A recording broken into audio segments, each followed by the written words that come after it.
Talongaï, la richesse de l'Afrique sur votre peau.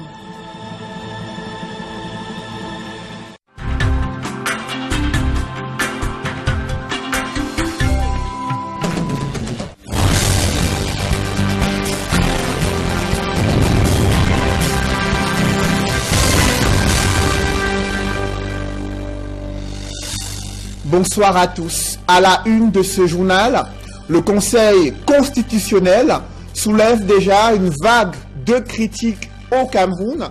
L'opposition conteste avec force le choix porté en majorité sur des anciens ministres, des magistrats et barons du RDPC. Leur présence augure aux yeux de l'opposition un verrouillage politique de la régulation de la vie institutionnelle au Cameroun. Par contre, le parti au pouvoir défend la probité morale et les compétences de ses 11 sages. Cependant, des zones d'ombre persistent autour de cette pièce maîtresse de l'architecture institutionnelle. Ce soir, nous vous donnerons les clés pour comprendre les mécanismes de fonctionnement et le rôle de cet organe de régulation de la vie institutionnelle au Cameroun. À quoi servent les différentes mesures gouvernementales visant à accompagner les jeunes dans l'insertion socio-économique? À l'occasion de la semaine de la jeunesse, vous écouterez ces jeunes entrepreneurs qui se plaignent du manque d'accompagnement technique et financier de la part de l'État. Pourtant, ils ont mis sur pied des produits innovants capables de transformer et d'améliorer le quotidien de vie des Camerounais.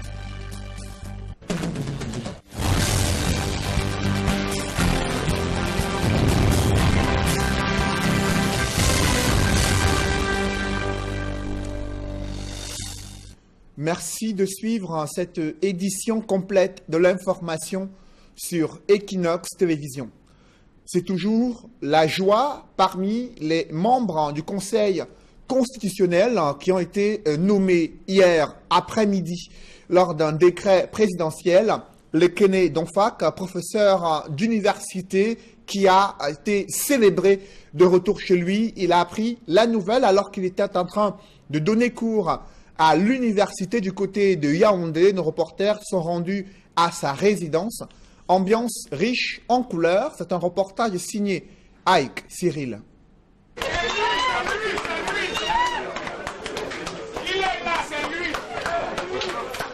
Cri et youyou au domicile du professeur Lekene Donfak à Yaoundé.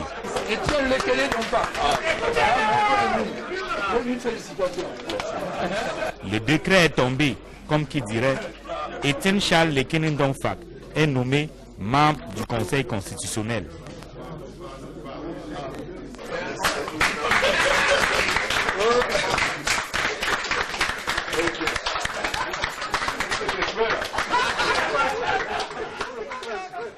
Je sors d'un jury de thèse de finances publiques, de droit fiscal.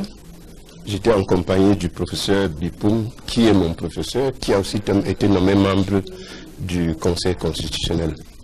Je remercie le président de la République pour cette confiance. Je remercie tout le processus de nomination et je crois que nous ferons la tâche que les Camerounais attendent de nous et que dit le droit. La maison grouille de monde, amis et connaissances, parmi lesquels des membres du gouvernement, félicite le nouveau promu. C'est une nomination qui répond un tout petit peu à un CV qui est complètement arrondi. Vous savez très bien que le professeur Lekene Donfak est un professeur de rang magistral, c'est un constitutionnaliste, c'est un professeur de finances publiques.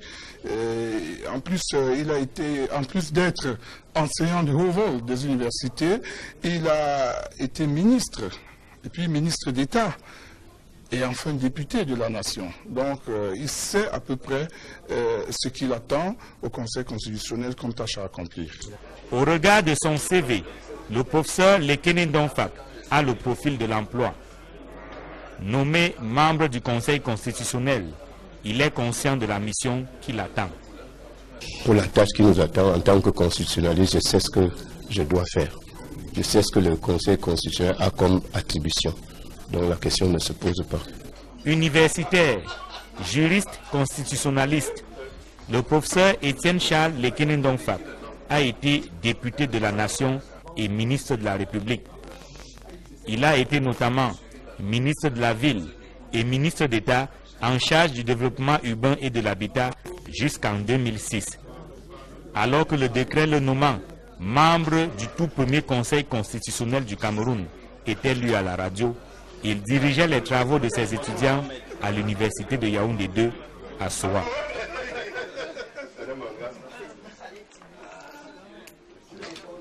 À peine mis en place, ce Conseil constitutionnel suscite déjà un tollé de réactions au sein de la classe politique et la société civile. L'opposition conteste avec force le choix porté en majorité sur des anciens ministres, anciens gouverneurs, magistrats et barons du RDPC. Aux yeux de l'opposition, leur présence augure un verrouillage politique de la régulation de la vie institutionnelle, un avis que ne partage pas le parti au pouvoir. Des cadres du RDPC défendent la probité morale et les compétences de ces personnalités qui ont été nommées au sein de ce Conseil constitutionnel. Réaction croisée dans ce reportage de Ket Diarra et Warren Zede. L'annonce des décrets portant organisation et fonctionnement du secrétariat général du Conseil constitutionnel et celui portant nomination du président du dit Conseil fait couler beaucoup d'encre et de salive. Chez les acteurs de la politique au Cameroun, l'interprétation de cette actualité est fonction du bord politique auquel on appartient.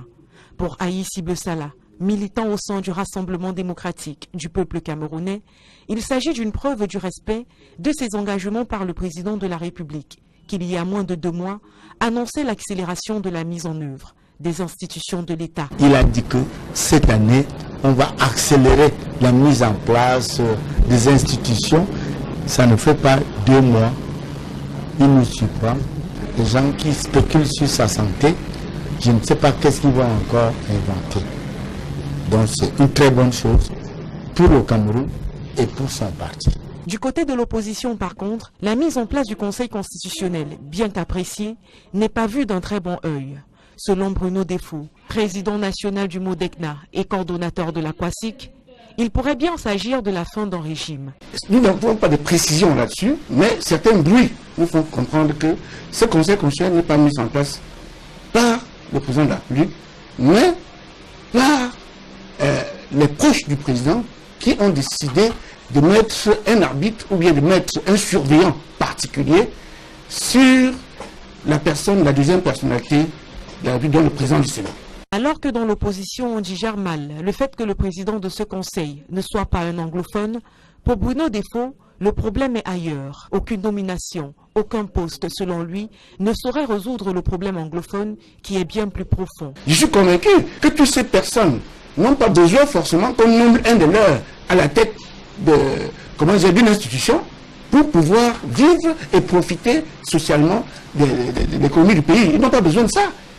Ils ont besoin que leurs conditions de vie, qu'on leur donne la possibilité de développer leur environnement. Au-delà de la zone d'appartenance, il y a la moralité des personnes nommées. Vous avez un monsieur Atama, pour ne pas citer la personne, qui est parti de la Cour suprême, ayant en 92 détourné toutes les élections qui étaient au profit de l'opposition pour les mettre au profit de M. Pobia. Dans le RDPC, réponse du berger à la bergère. Malheureusement, dans beaucoup de sociétés, les gens qui prétendent faire la politique, au lieu de faire des programmes pendant 25 ans, même diffuser une page de leur projet, ils sont là tout simplement pour dire que ça ne va pas, ça ne va pas.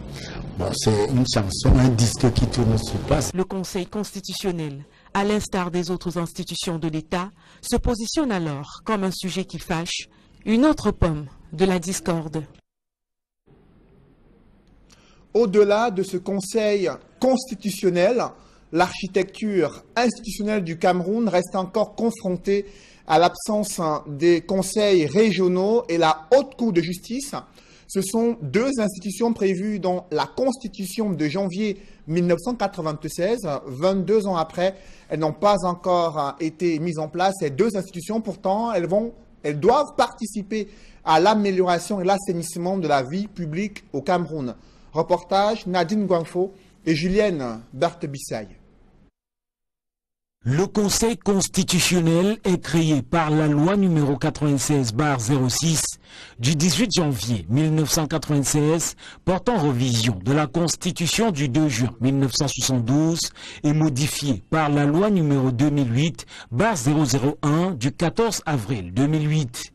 La Constitution définit cette institution comme l'instance compétente en matière constitutionnelle. Il statue sur la constitutionnalité des lois, est l'organe régulateur du fonctionnement des institutions.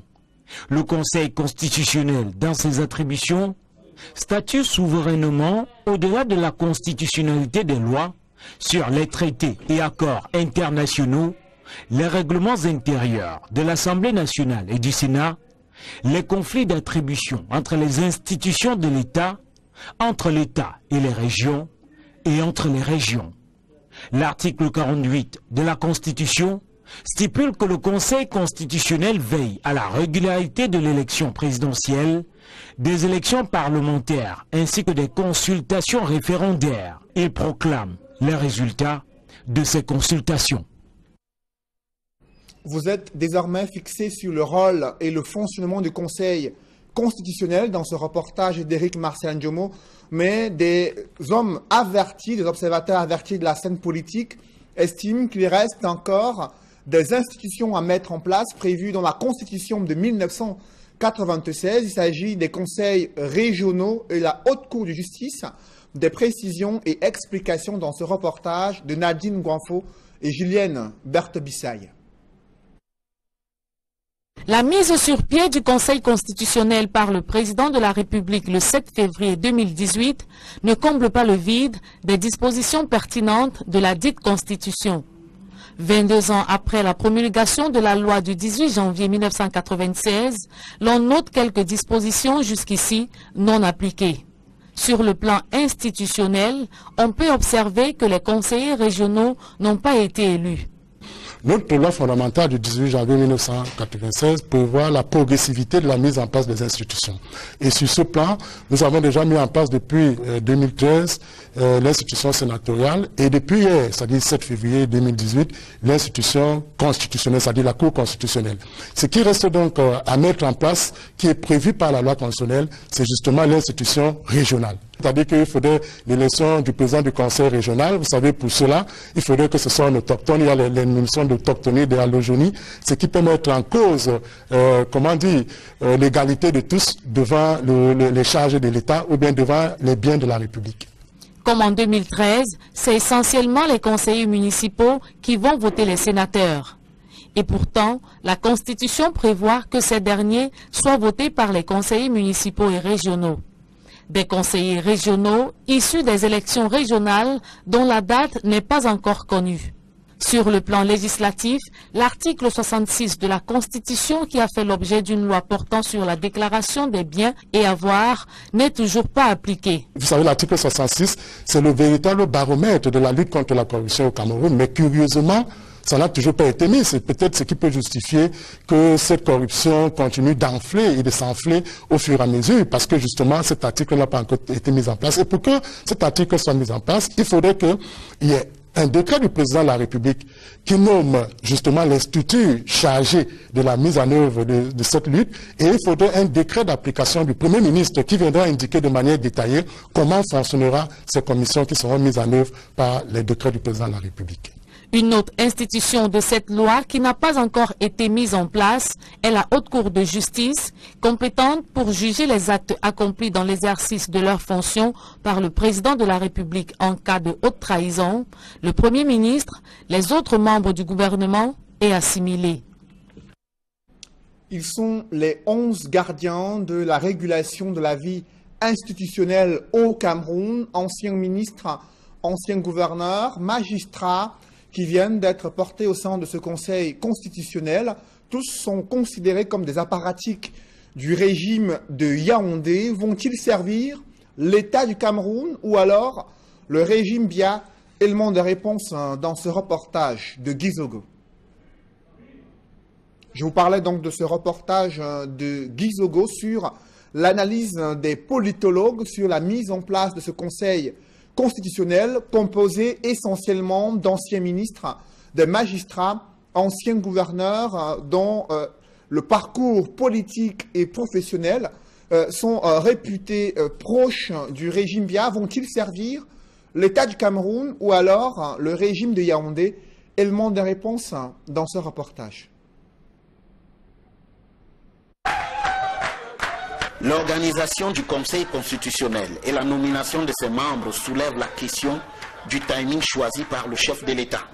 Le docteur Richard Macon, analyste politique, enseignant à l'université de Yaoundé 2, soit, indique que Paul Biya donne suite à une promesse faite lors de son investiture en 2011 et poursuit la mise en place des institutions prévues par la Constitution de 1996. Lors de la prestation du serment du président de la République, lors du dernier mandat, en 2011, il avait pris tout le monde de court quand il a annoncé que ce mandat serait le mandat du parachèvement de la mise en œuvre des institutions qui avaient été prévues par la Constitution de 1996. Une démarche, ajoute le politiste, qui consacre néanmoins un avantage dont se dote Paul Biya et son camp. Aucune inquiétude, et je pense que le président de la République peut dormir tranquille. D'abord, ceux qu'il a choisis sont d'un certain âge pour rester respectueux à la fois de l'autorité de leur fonction et de l'immensité de leur carrière. C'est des anciens hauts commis de l'État qui ont une grande expérience, une riche expérience de la marche des institutions et qui n'ont jamais trahi leur adhésion au RDPC, pour l'essentiel. Selon l'expert, la composition du Conseil constitutionnel conforte cette donne. De fait, pour le docteur Richard Macon, Paul Biya s'est assuré de ne rien avoir à craindre de cette institution et singulièrement de son président Clément Atangana. Parce que le président, on sait que pendant 20 ans, il a eu les clés de la technologie des élections et que pendant ces 2 décennies, il a assuré la défense des intérêts, entre guillemets, du régime en place. Ce qui, conclut l'analyste, ne laisse pas de grandes marges de manœuvre à l'opposition. Elle est très faible pour 2 raisons au moins. Il y a une raison qui est interne et une raison qui est externe. La raison interne est la fragilité d'abord propre des partis politiques d'opposition. On peut aussi dire que l'organisation du jeu politique n'est pas déjà en faveur des partis politiques d'opposition. Nous avons des lois qui sont iniques. Nous avons un code électoral qui appelle toujours un toilettage qui soit dans l'intérêt de toutes les parties prenantes. On demande toujours que du point de vue de l'État, il y ait une clarification du rôle, que ce soit du Conseil électoral ou de la direction générale, une clarification qui va aider aussi à clarifier le déploiement même de l'organe chargé de la gestion du processus électoral. Un contexte qui ressemble fort à celui qui se répète depuis l'ouverture démocratique de 1990 au Cameroun. Alors que le collège électoral est convoqué pour les sénatoriales prévues le 25 mars 2018, des Camerounais s'interrogent, la Chambre haute du Parlement a-t-elle servi la cause des collectivités territoriales décentralisées? Après ces 5 premières années de fonctionnement, le Sénat essuie des sérieuses critiques, notamment pour son incapacité à contrôler l'action du gouvernement et à légiférer pour améliorer le quotidien des communes. Dans le paysage social, économique et politique, l'utilité du Sénat est remise en cause par des Camerounais. Ils s'expriment dans ce reportage de Donald Anouzoua et Innocent Abega. La convocation du collège électoral pour la sénatoriale du 25 mars de l'année en cours est venue mettre un terme au premier quinquennat du Sénat camerounais. De 2013 à 2018, l'électorat a pris le temps d'observer l'évolution de cette institution qui met en relief le caractère bicaméral du Parlement. Pour certains, les 5 ans d'existence du Sénat illustrent plutôt le malaise d'un dysfonctionnement institutionnel persistant. Nous avons tout simplement une image. Peut-être le Sénat en tant qu'institution a fait tant bien que mal dans le cadre de la navette parlementaire son travail, mais nous avons vu qu'à la tête des 2 institutions, entre le président du Sénat et le président de l'Assemblée, il y avait une espèce de cacophonie en ce qui concerne la représentativité, c'est-à-dire que la préséance, on avait l'impression que les 2 présidents des 2 chambres se discutaient la préséance, alors que dans la Constitution, il est évident que c'est le président du Sénat qui passe avant le président de l'Assemblée nationale. Pour d'autres, le bilan du Sénat est peu reluisant. La Chambre haute du Parlement, pense-t-il, n'a rien apporté aux populations et mérite d'être supprimé. à titre de bilan, on ne peut pas dire que c'est mitigé. Le bilan est catastrophique pour le Cameroun en termes de dépenses. Vous allez voir tout ce qu'on a lu au Sénat et le Sénat n'a rien apporté de positif, que ce soit en termes de loi, que ce soit en termes d'amendement, pour le bien-être de la population ou bien pour l'économie camerounaise. Dans notre contexte, il est mieux de mettre de côté le Sénat. Il est préférable de mettre de côté le Sénat, sinon nous serons toujours en train de chercher les charges supplémentaires. Les regards sont désormais tournés vers la tenue de la prochaine sénatoriale, avec à la clé l'élection des sénateurs pour un mandat de 5 ans.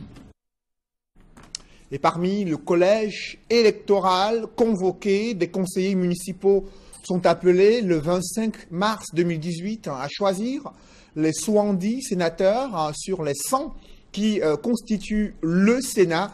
30 sont nommés par le chef de l'État. Quelle est l'appréciation, l'analyse et l'évaluation des 5 premières années de fonctionnement du Sénat? Nous en parlerons en deuxième partie du journal avec Hilaire Zipan, conseiller municipal, cadre politique du mouvement progressiste. Il reviendra également sur la mise en place du Conseil constitutionnel.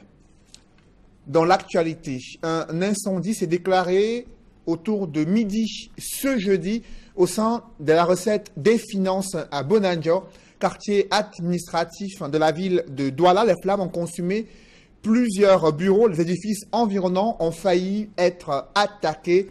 L'intervention des sapeurs-pompiers a permis de circonscrire l'incendie. Aucune perte en vie humaine, mais d'importants dégâts matériels. Le récit des faits avec Donald Anozoa.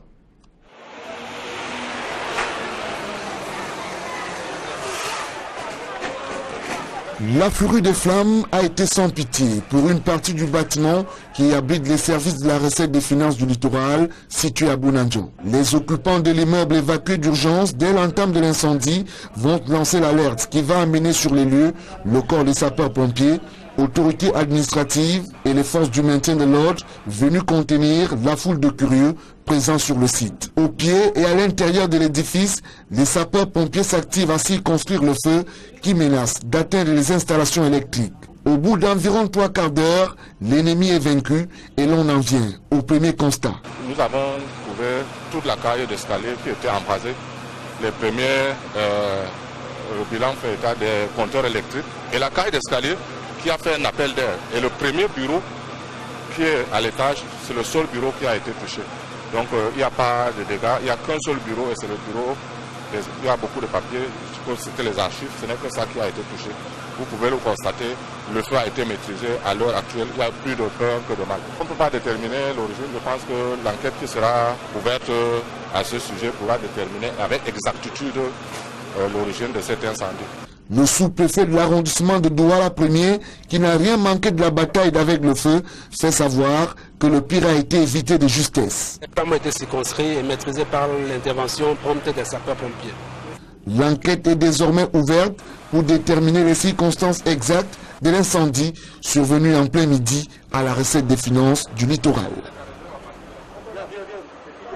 Nous sommes en pleine semaine de la jeunesse et très peu des jeunes Camerounais mesurent les enjeux du développement de l'économie numérique. Le système éducatif camerounais peine à s'arrimer à cette nouvelle donne. Pourtant, le chef de l'État avait promis d'engager et d'accélérer des réformes du système éducatif afin que les jeunes puissent saisir les opportunités existantes dans le domaine de l'économie numérique. Reportage Gladys Sidé. Au moment où le monde bascule vers l'économie numérique, de jeunes Camerounais ont une vague idée de ce domaine. Au moment où le monde bascule vers l'économie numérique, de jeunes Camerounais ont une vague idée de ce domaine. En dehors de l'utilisation des réseaux sociaux, comme le Cameroun, ils cherchent encore leur voie dans ce secteur. C'est une économie qui est basée sur... qui est basé sur l'utilisation du numérique à la base. Et puisque le monde évolue et on a besoin, on ne peut plus se focaliser sur les anciennes méthodes utilisées.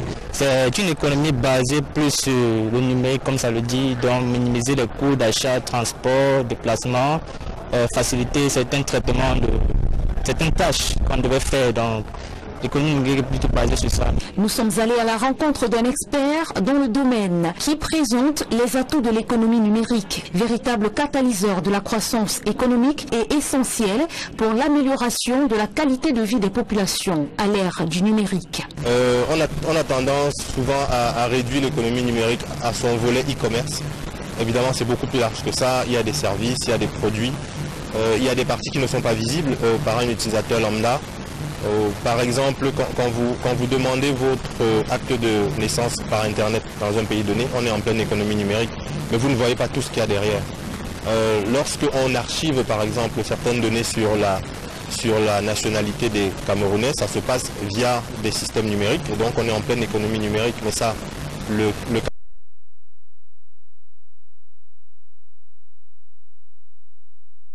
Camerounais, l'économie numérique, quand vous allez dans un hôpital faire un examen, on vous demande souvent de revenir pour avoir les résultats. Alors qu'on peut vous les envoyer simplement. Ou on peut vous donner un lien où vous pouvez aller les télécharger par exemple. Ça se fait dans d'autres pays. Tout ça participe justement de cette économie numérique qui n'est pas forcément, qui n'est pas uniquement que commerciale. Source de création de richesses et d'emplois, l'économie numérique apparaît comme une voie à suivre dans la lutte contre la gangrène du chômage qui mine particulièrement les jeunes. Mais cela nécessite de réels investissements en vue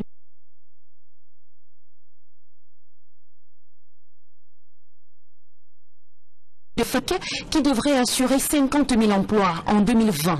Mais pour réussir ce challenge, le gouvernement devrait toutefois entreprendre en amont une série d'actions pour réduire la marge des aléas liés à ce grand challenge.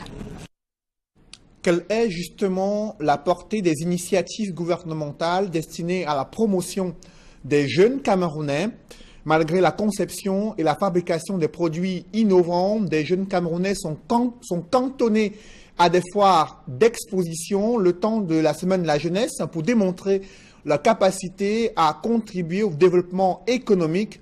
Une fois la fête de la jeunesse passée, ils rentrent dans l'anonymat sans bénéficier d'un réel appui de la part des pouvoirs publics. Reportage Élisée Bokba et Marcelin Gansop. Si c'était une mise à l'épreuve, les jeunes du Fundi n'auraient pas déçu. Tant l'esplanade de l'ancienne sous-préfecture de Yaoundé 6 a laissé voir jusqu'où ces jeunes sont prêts à aller pour se frayer un chemin dans le difficile monde de l'auto-emploi. J'ai fait des études et j'ai appris à faire des savons. En fait, cette idée est venue, c'est un déclic parce qu'on a eu des soucis de peau.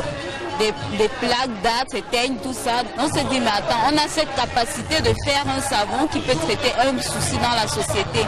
Donc c'est de là qu'on a commencé à faire les savons en morceaux et toute la gamme s'est créée au fur et à mesure. Nous faisons la vulgarisation de l'agriculture urbaine, encore appelée l'agriculture hors sol. Comment faire l'agriculture hormis du champ, la protection de l'environnement, avec la récupération des bouteilles plastiques que nous transformons et nous réutilisons, ce qui permet de protéger l'environnement. Il y avait des jeunes scolarisés, mais également ceux qui, pour une raison ou une autre, n'ont pas connu le bonheur d'aller à l'école ou de pousser aussi loin que possible leurs études.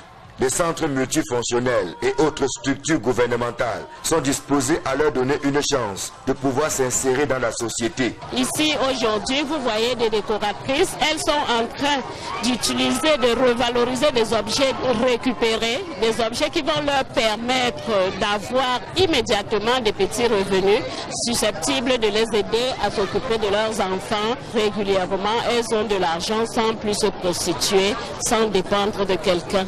Le lancement de la 52e fête de la jeunesse dans le Fundi offre donc l'occasion à ces jeunes dynamiques de solliciter plus que par le passé l'accompagnement des pouvoirs publics. Il est évident que le problème des jeunes aujourd'hui, c'est le sous-emploi. C'est d'ailleurs pour cette raison que quand nous sommes arrivés à la tête de l'exécutif, comme là, on n'a pas hésité tout de suite à recruter à peu près 120 jeunes pour venir renforcer le personnel de la mairie. Et nous nous appesantissons prioritairement sur la formation des jeunes. Parce que c'est important d'avoir les jeunes qui veulent travailler, mais c'est important d'avoir les jeunes qui sont formés. Et parce que le civisme et le respect des valeurs républicaines sont à la base de tout, les différentes prises de parole ont mis l'accent sur la nécessité, mieux, l'urgence pour les jeunes de tourner le dos à tous les comportements dégradants lesquels sont aujourd'hui favorisés par l'expansion et l'utilisation vicieuse des réseaux sociaux. Yaoundé, capitale mondiale de la réflexion sur la conservation et la gestion des archives, la ville aux 7 collines accueille la conférence annuelle du Conseil international des archives qui se tiendra en novembre 2018. Les enjeux de cette rencontre étaient au centre des échanges entre le ministre de la Culture et les organisateurs, notamment David Leitch. Un vent de contestation souffle sur la Sonacam, la nouvelle société de gestion collective du droit d'auteur de l'art musical. Un membre du conseil d'administration conteste la légalité de la constitution de ce conseil d'administration et ses avocats ont saisi la justice pour démonter la Sonacam. Les artistes musiciens indexés rejettent en bloc de telles accusations sur l'illégalité de la constitution du conseil d'administration de la Sonacam. Des précisions avec Élisée Bogba et Marcelin Gansop. Est-ce qu'une entreprise peut exister alors qu'on a changé les statuts? Non. Pour le conseil de Raymond Tienga, la Société nationale camerounaise de l'art musical n'a pas une existence légale. Il évoque entre autres l'existence de 2 statuts, dont un qui aurait été falsifié. Pour qu'une société existe valablement, j'ajoute valablement, il faut que ces statuts soient réguliers. Or, en l'occurrence, les statuts de la Sonacam ne sont pas réguliers, puisqu'il y a eu 2 versions de statuts. Des statuts adoptés régulièrement en Assemblée générale constitutive en 2017, le 9 septembre, et des statuts authentifiés par un notaire qui sont différents des statuts qui ont été adoptés par ceux qui avaient seuls le pouvoir et la légitimité pour le faire. Le conseil de Raymond Tiengang s'attaque également aux souscriptions à la Sonacam, lesquelles ont violé la loi du 19 décembre 2000. Qui plus est, des artistes décédés se retrouvent sur la liste des souscripteurs. Autant de violations qui ont amené les contestataires à saisir la justice pour demander l'annulation pure et simple de la Sonacam. La première disposition concerne les pouvoirs du PCA. Le PCA de la Sonacam n'est pas celui qui représente la société dans les actes de la vie civile. Or, c'est lui qui agit partout, qui pose donc des actes sans pouvoir de représentation. Ça, c'est le premier élément. Le deuxième élément, c'est que vous avez une société qui vient de tenir un conseil d'administration après avoir demandé un agrément, avoir obtenu, après s'être immatriculé dans des conditions totalement irrégulières. Nous estimons que ça ne peut pas avancer valablement et nous avons saisi la justice pour cela. Des accusations balayées du revers de la main par le PCA de la Sonacam. Joint au téléphone, Sanfan Thomas déclare ne pas vouloir s'étendre sur le sujet, mais précise que les fraudeurs sont plutôt dans le camp de ceux qui s'agitent aujourd'hui. C'est à se demander des 2 parties laquelle dit la vérité. Toujours est-il que la justice a été saisie de différents cas. En attendant qu'elle se prononce, ce sont les artistes musiciens qui trinquent, privés de leurs droits depuis plusieurs années. Dans l'escale internationale, des batailles font rage en Afrique du Sud pour pousser Jacob Zuma à la démission. Le président sud-africain tient bon, mais de plus en plus, il est isolé au sein de l'ANC, le parti au pouvoir en Afrique du Sud. Des précisions dans ce reportage. Les heures du président sud-africain à la tête du pays semblent plus que par le passé compter. Jacob Zuma est poussé vers la sortie depuis plusieurs mois. Paradoxalement, quelquefois annoncé sur le départ, Zuma a souvent su déjouer tous les pronostics pour se maintenir au pouvoir. Seulement, la situation semble plus préoccupante cette fois. Cyril Ramaphosa, président élu de l'ANC en décembre dernier, par ailleurs probable successeur de Jacob Zuma à la tête du pays, et une bonne partie de l'ANC manœuvre pour son départ. Pour preuve, le discours sur l'état de la nation prévu ce jeudi devant le Parlement a été repoussé à une date ultérieure, signe précurseur selon la presse sud-africaine qui rapporte aussi qu'une réunion spéciale du comité exécutif de l'ANC prévue pour discuter du sort de Zuma a été annulée, ce qui pourrait laisser 83 chefs d'accusation contre lui dans le scandale de vente d'armes qui remonte aux années 1990. Au Cameroun, c'est le Conseil constitutionnel qui suscite et qui soulève une vague de critiques et d'inquiétudes au sein de la classe politique et la société civile. Nous en parlons dans une poussière de secondes.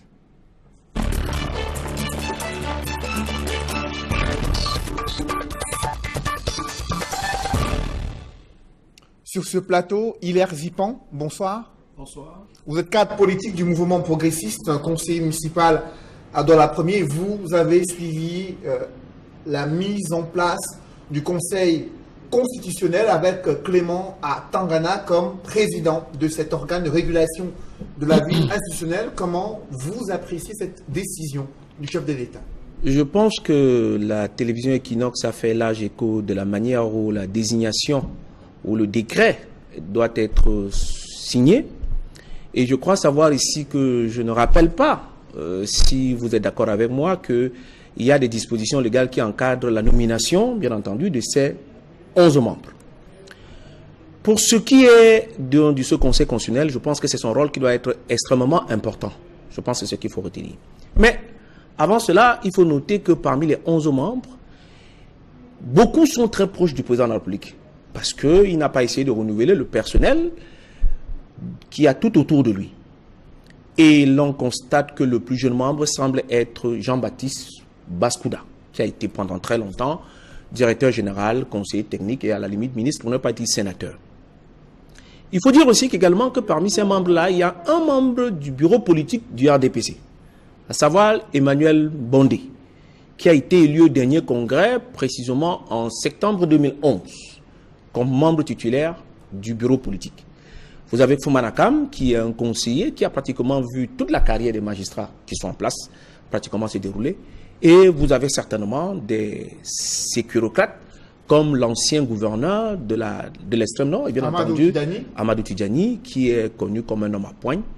Il faut dire que ce que l'on peut retenir, c'est la subtilité qu'utilisait en permanence M. Clément Tangana pour complètement rejeter des recours que les partis politiques introduisaient pour les annulations en élection. Et on peut constater et convenir avec moi que depuis 1997, il n'y a pratiquement plus beaucoup de rejets en annulation des recours des élections, tant pour les élections législatives que pour les élections municipales. Je rappelle à suffisance que c'était le dernier poste qu'il a utilisé, c'était le président de la Chambre administrative lors des dernières du contentieux municipal. Là, vous parlez du président du Conseil constitutionnel. Bien entendu, à l'époque, oui, à l'époque, il n'avait pratiquement rejeté aucune commune, malgré tous les greffes qui étaient portés à son endroit, pour que, compte tenu du fait qu'il aurait pu avoir la clarté juridique pour pouvoir écarter cela.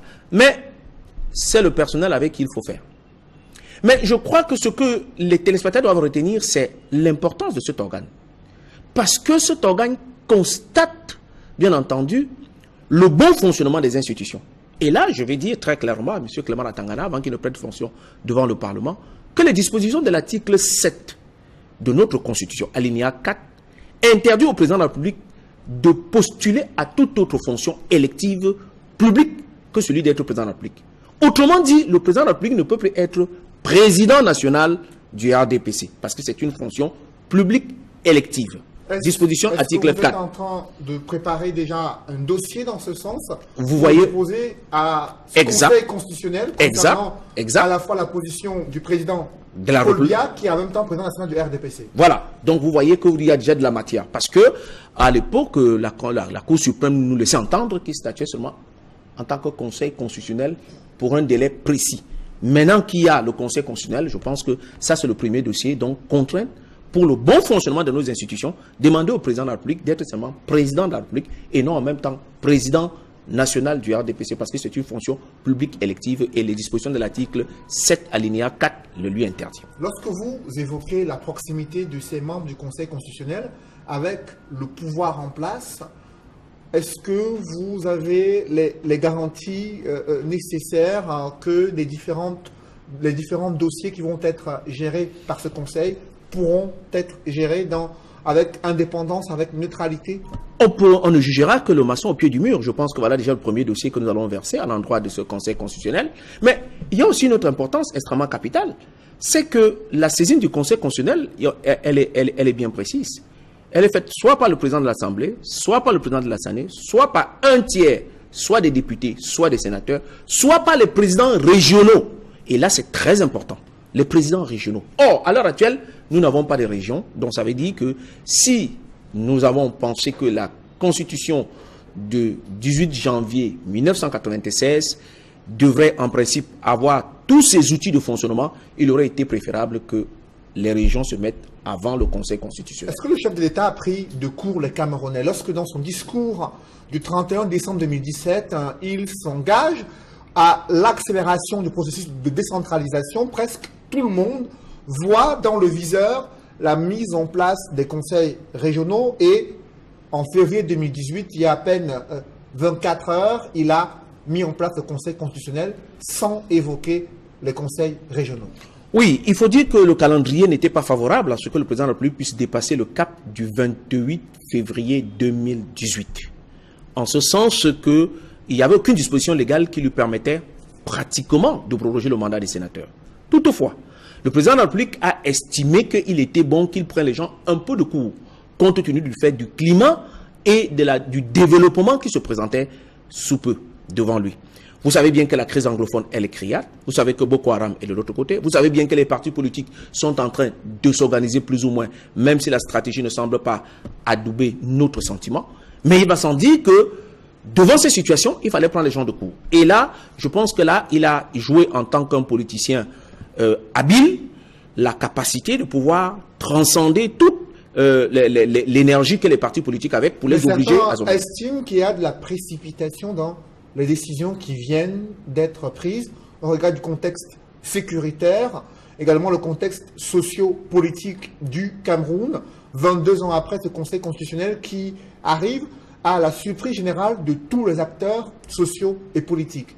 Oui, il faut dire que globalement, on peut dire un mot pour dire qu'un enfant ne naît pas progressivement. Lorsqu'un État naît, on prend acte d'une date précise. Autrement dit, après l'adoption de la Constitution de 1993, il aurait été intelligent qu'on arrête peut-être 5 ans de transition et ensuite on met en place toutes les institutions. Ce que nous n'avons pas fait. Et donc à partir de ce moment, donc, ça donne ce calendrier de progressivité donne la capacité au président de la République de pouvoir prendre tout le monde au coup, comme tel est le cas. Et là, certainement, l'opposition en prendra un peu à ses dépens, pour ceux qui pensaient que c'était les élections présidentielles avant les élections législatives. Mais nous qui pensons que le président va respecter, il y avait 2 indications. Lesquelles? La première, c'était le budget qu'il avait alloué pour l'organisation des élections, qui semblait être complètement entremis. Et la deuxième, c'était, on a vu le déploiement au niveau des régions, les différents membres de l'ECAM, qui ont rencontré les acteurs politiques pour leur dire qu'ils étaient prêts, pratiquement. Et là, on ne comprenait pas trop bien. Ils ont annoncé les chiffres des nombres des élus. Et ensuite, ils disaient qu'ils ont vérifié le matériel et ils sont en capacité de le faire. Et je pense que dans le contexte social, et là, vous avez indiqué bien la situation, c'est une élection texte, beaucoup plus sur la zone anglophone. Il va sans dire que les partis qui vont concourir dans cette zone auront, d'une part, à démontrer l'adhésion des conseillers municipaux, même si, du point de vue obligatoire, ils doivent aller voter, d'une part, et d'autre part, la capacité de ces partis-là à constituer des listes. Ce serait un sens suffisamment fort, ou une indication suffisamment forte, pour montrer que nous sommes en République. Et mais cette République-là, on va trancher diamétralement avec ceux qui pensent qu'il faut faire une sécession. Mais elle va poser nécessairement le problème dans son fondement de ce que c'est que maintenant la revendication de la forme de l'État. Et justement, ce débat qui semble être évité jusqu'à ce jour, avant qu'on arrive au sénatorial, prévu le 25 mars 2018, il y a quand même eu des mouvements au sein du Sérail, au sein du gouvernement, avec certains membres du Conseil supérieur de la magistrature qui se retrouvent au sein du Conseil constitutionnel et d'autres conseillers proches du chef de l'État qui ont également migré vers cette instance de régulation de la vie institutionnelle. Est-ce que cela va augurer un autre bouleversement sur le plan du sérail politique, sur le plan du gouvernement dans les jours à venir? À l'évidence, lorsqu'on a servi pendant très longtemps un chef, on ne s'en détache pas. Suivez bien mon regard pour ce qui est du conseil spécial du président de la République pour les affaires juridiques. Il a servi pratiquement plus de 30 ans, pour ne pas dire 35 ans, le président de la République à cette fonction. Donc, migrer pour aller au Conseil constitutionnel, je pense que ce serait l'oreille et le regard du président de la République à l'intérieur de ce Conseil constitutionnel. Ça, c'est le premier élément. Le deuxième élément indique à suffisance, comme je vous l'ai dit tantôt, qu'il y avait des membres du bureau politique Vous avez cité tantôt des anciens ministres. Non, celui-là, il est membre du bureau politique. Donc, certainement, il va avoir un poids de regard. Mais il faut dire aussi que pour ce qui est des partis représentés à l'Assemblée nationale, qui sont membres du bureau, et des partis politiques qui sont membres du bureau au niveau du Sénat, il faudra qu'on les interroge pour savoir si les noms, certainement, qu'on a vus dans ce Conseil constitutionnel reflètent exactement ce qu'ils ont désigné. Parce que la disposition légale dit que 3 noms viennent du président de l'Assemblée nationale qui consulte le bureau. Donc, en principe, en tant que membre du bureau, ils auraient été consultés. Il faut savoir donc si ces 3 noms-là reflètent exactement la désignation qu'ils ont faite. Et à ce sujet, durant l'année 2017, seul le Conseil supérieur de la magistrature a annoncé dans un communiqué avoir proposé 2 noms pour le Conseil constitutionnel. À aucun moment, lors des différentes sessions parlementaires aux réunions du bureau, il n'y a eu officiellement une communication sur les choix des personnalités qui ont été désignées par le Sénat ou l'Assemblée nationale pour intégrer le Conseil constitutionnel. Comment comprendre cette omerta? Parce que nous avons l'habitude de dire au mouvement progressiste que l'activité politique est une activité publique et les positions politiques doivent être également publiques. Il va être très difficile maintenant qu'on fait cette révélation que les partis politiques qui sont donc membres du bureau ou qui ont posé ce problème, ou non, qui n'ont pas posé ce problème, reviennent dans la démarche calendaire pour nous montrer à quel moment ils l'ont fait. S'ils faisaient suffisamment des comptes rendus parlementaires pour ceux qui sont des députés, ou qui faisaient en permanence des comptes rendus pour ceux qui sont des sénateurs auprès des conseillers municipaux que nous sommes, on aurait noté à suffisance que ces personnes-là ont été désignées et il revenait au président de la République de prendre acte. Maintenant, on ne sait pas si les hommes désignés reflètent exactement l'application régalienne de cette disposition de loi, ou si ces gens-là ont été décidés ex nihilo, certainement par le président de la République, avec la complicité certainement du président du Sénat ou du président de l'Assemblée nationale. Ce qui me semble tout à fait regrettable pour la clarté du débat politique que nous pouvons avoir aujourd'hui sur l'heure pour ce qui est de ce Conseil constitutionnel. Il est l'un des tests de ce Conseil constitutionnel sera certainement la sénatoriale prévue le 25 mars 2018. Vous avez suivi la réaction de quelques Camerounais sur les 5 premières années de fonctionnement de la Chambre haute du Parlement. Ils sont censés, les sénateurs, représenter les collectivités territoriales décentralisées, du moins défendre leurs intérêts. Vous qui êtes conseiller municipal, avez-vous senti, bien sûr, l'influence positive de ces sénateurs dans l'amélioration de la vie des collectivités territoriales décentralisées au Cameroun? Nous avons vu parfois des sénateurs qui sont venus rendre des visites de courtoisie au Conseil, pour ce qui est du Conseil Douala Premier, et dans certains conseils de la ville de Douala, mais nous n'avons pas noté qu'ils prenaient à corps certainement les sujets que l'on proposait. Je vous prends un cas très simple. Les sénateurs représentent les communes et les régions. Nous n'avons pas les régions pour l'heure. Donc, en principe, c'est seulement les communes qui doivent être pratiquement leurs préoccupations.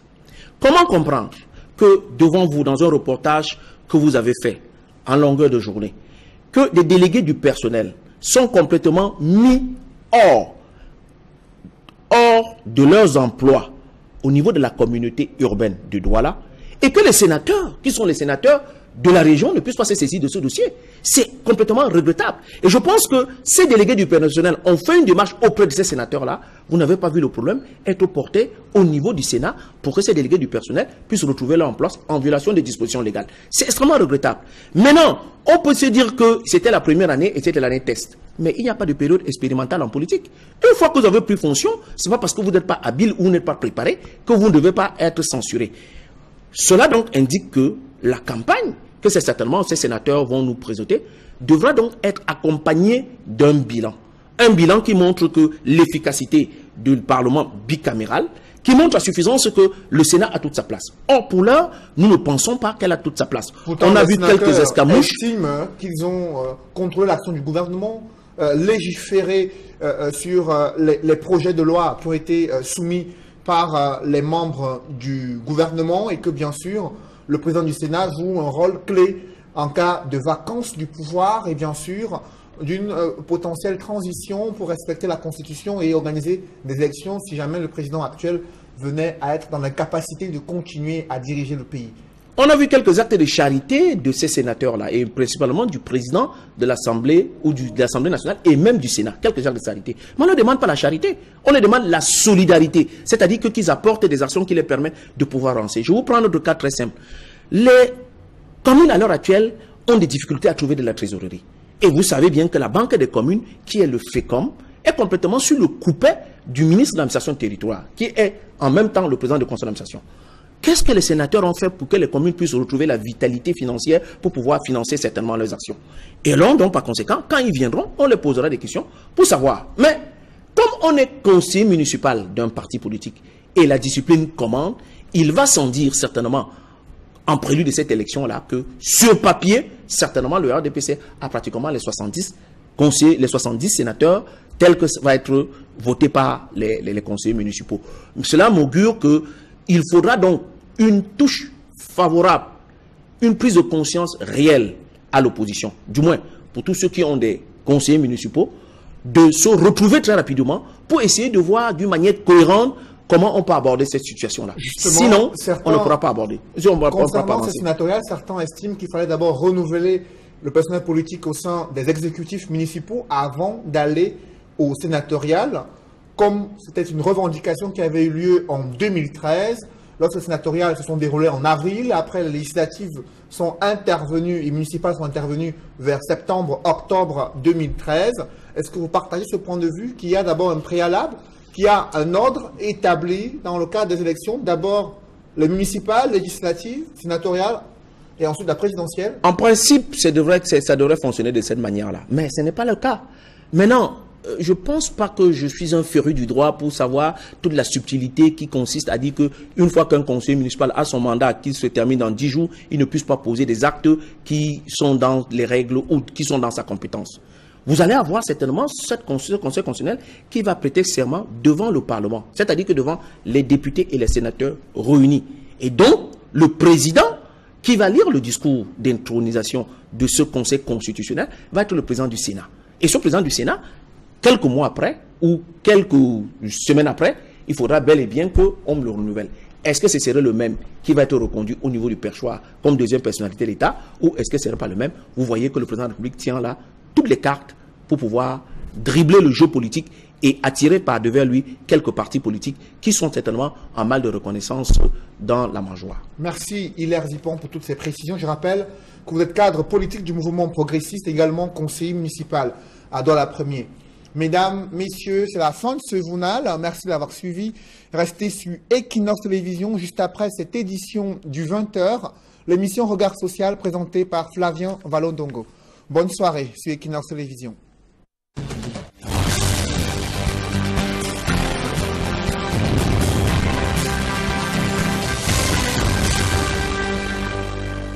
Mesdames et messieurs, bonsoir. Vous écoutez vos prévisions météorologiques de ce vendredi 9 février.